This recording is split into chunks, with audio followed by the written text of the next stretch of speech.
како што падна Берлинскиот зид, падна и зидовите на информации со интернет и сега повторно тоа може да се користи како оружје, како нешто што помага за луѓето да станат информирани и толерантни, да речам, од една страна, но и како оружје за поттикнување на непријателства и така натаму.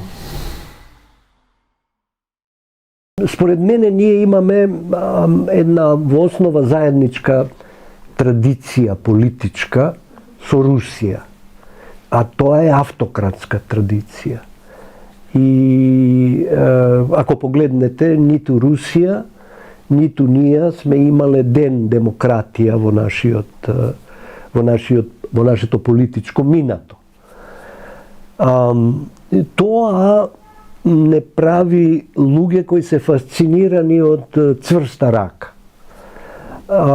Тие 45% ја доживуваат демократијата како несреќа, гледајќи како се однесуваат политичките партии, гледајќи колку има корупција,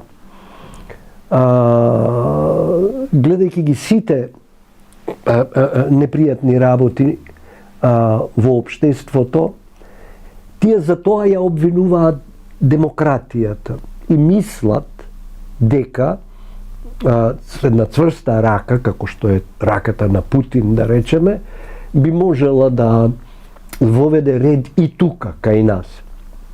Воопшто не се свесни за опасностите од таква цврста рака, опасностите по слободата на луѓето, но тоа е она што им импонира. Мислам дека